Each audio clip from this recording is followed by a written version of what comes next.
Hi, welcome back to my channel. Today we're going to talk about how to make a prayer journal out of an old, outdated calendar. So let's get started. I have two prayer journals right here. Right now I'm actively using this one, but I have used this one in the past. The difference in the two is the size, as you can see, and the brand. Now this is the Tool brand planner package, and this is Happy Planner. Personally, I like the way Happy Planner looks a lot better. It's more feminine, there's diversity, there's all sorts of choices, and with Tool, you're kind of limited to what they have. So I kind of morph them together. The Tool brand planner is an 8.5 by a 5.5.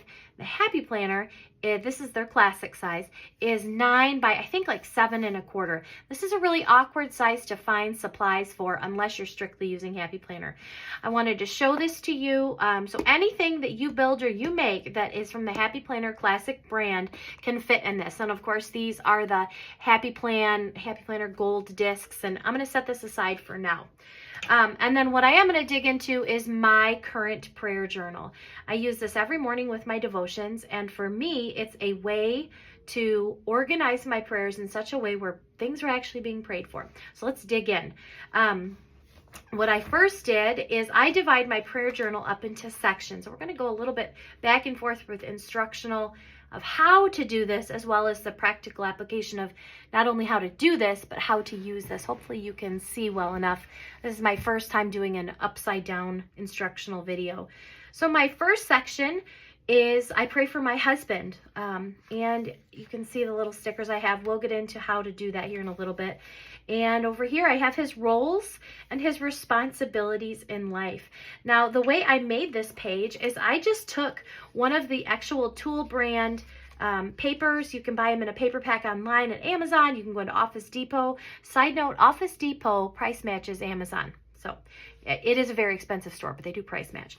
So I take the Tool brand, and then what I do with that is then I just go on over to my Happy Planner sticker pack, and then I went in here and I grabbed one of my, I'm assuming this is like a meal planner. I'm not exactly sure what this is supposed to be for, but I just took one out, and then I used whoops, there goes my tape. And then I used my Elmer's washable school glue, and I just glued it in place. Now, I'm going to be honest with you.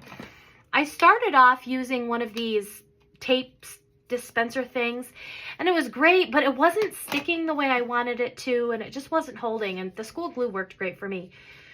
So I put his roles and his responsibilities, and that's how I pray for him. In the back, I also have answers to prayer, and so I can see God work there. And then I also have this 31 days of prayers for my marriage. I printed this out and I cut it in half. I will try to link a PDF to all of these to this YouTube video. Then I have my daily prayer list for my husband, things that I pray for him about. And I actually, where did I get this from? I got this from Revive Our Hearts Ministries online, and then I just adapted it. And I keep this little sticky tab here. It says start here, so that when I do my devotions tomorrow morning, I'll know where I stopped at. So that's what I do there. I print all these out. Yeah, this list was adapted from Revive Our Hearts Ministries. I print all these out at home, and then I cut them in half. My printer at home doesn't print very well double-sided, so I just use my glue and stick them together. And then my next section is my daughter, and I follow that same principle of how I build that. I've got her page and her roles and responsibilities, prayer list for my daughter, and then myself. I built my own for myself as well. I want to pray for myself, because if I'm praying for everybody else and I'm not praying for me, I'm missing out. I have just little lists of things that I want to remember as far as my journal, roles and responsibilities again, and then I have a list for myself, 31 days of prayer. And then next, I go to salvation. Now, before we dig into this, something I wanted to show you, I divide my planner up into a couple categories. Things, I don't know if you can see it, things that I pray for daily, things that I pray for weekly. This whole section right here, I go through this. Now, I don't pray every single page every day, but I do pray for portions of each page each day. So we had just jumped to salvation, so I'm praying here for people that are in my life that I want to see trust Christ, and I have a list of them on this side, and then over here I have very specific prayers I'm praying for them. And then we jump over into MBC, that's my church. My husband's a pastor there. Even when my husband wasn't a senior pastor and we were at our previous church, I would pray for my church every day. I have a prayer list I pray for my pastor. That happens to be my husband. I also got this from Revive Our Hearts Ministries. And again, start here. That helps me. A prayer list for my church that we wrote and we passed out with our church New Year thing. Missionaries. Missionaries our church supports every single day of the week. There's a different thing I'll pray for them. So today was Thursday, so I prayed for effective ministry for each of our missionaries. Then I also pray each day of the week. I have one thing I pray for the widows of our church family. And then the ministries in our church, I pray for each area of ministry one ministry a day. Then I pray for the children and the teens of our ministry, and I pray some specific things for them each day, and so on and so forth. And it looks different for each church. And then I'm going to stop here because I want to show you, this is a really good example of how I take Happy Planner stuff and I morph it into my size planner. So what I do is when I break apart a calendar, now what you can do is you can get these, you can get an old calendar at Hobby Lobby almost any time of year back in their clearance section. I've seen them for as low as $2 and $3 for a classic planner. You may even have them at home if you're like me and you have a million different planners. So you can take your planner, take it apart, take everything out, and you'll notice that the back looks like this. And it's still the planner part. But what you can do is you can buy a paper pack from there or just use whatever paper you have laying around. Here's one I already have finished. You can take paper and you can, once again, Elmer School glue. I'm sure you've got 85 sticks laying around if you're anything like me. And just glue it together. This one is several years old. It's an outdated prayer journal. I'm not using this one right now, but I broke it apart so you could see it. And it's still holding on strong. And it looks like at one point I must have put some clear tape on there to secure it. But basically, I take the planner paper out and then I just cover up over here with stickers. And if you don't have stickers, you could take a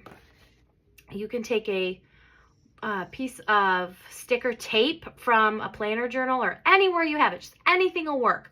Or even a black Sharpie and just change whatever it says to whatever you want it to be. This happens to be Donnie. That's my husband's name.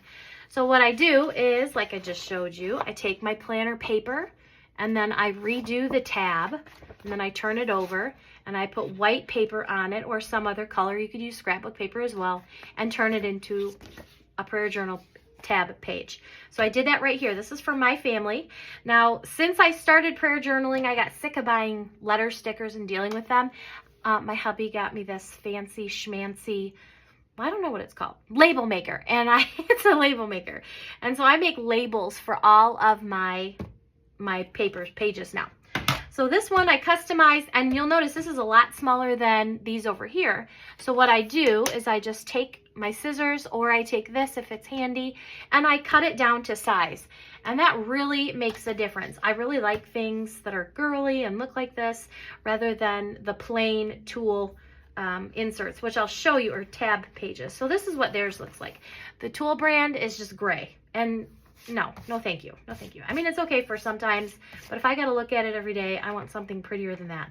Also, another thing I don't like about tools accessories is stickers don't want to stick on here. It's this weird plasticky material. You have to feel it to understand what I mean. But I love the way Happy Planner stuff looks. I probably just spent way too much time talking about that, but you get the picture. Okay, so then I have my family, and I break it down into my siblings and nieces and nephews, as well as my husband's, and then my parents, and then our extended family, and I pray for a different section of each of those every day. So then I move on and I have my weekly things that I pray for just once a week. Now you'll notice with this tab divider, this was not built for my size planner. This was actually a Happy Planner. So I just cut off the end to make it work. And these, when they are in their full size, they look like, here's a full size one. They look like this, and they're so versatile. I mean, I've used this in so many different planners. All you have to do is take off the sticker when you're done with it, clean it off, wipe it off with a towel. You could even wash it in your sink and it doesn't ruin it. But so there's that. So I divide it up next to my weekly, and I have prodigals. I pray for people that I love very much that have walked away from God, and I have some specific things I pray for them. And then I have missionaries. I pray for our church's missionaries specifically by name once a week, or at least I try to, on a list of our missionaries. And then the specific things I pray for them. I have a list of churches that I pray for, a list of friends that I pray for, and some specific needs for my friends. But anyway, your planner will change based on you because you are not me. So how did I do all this? How did I get started with this? Well, I had somebody, and I'll probably write about this more in the description, but I had a lady that asked me if she could teach me how to pray. And I thought,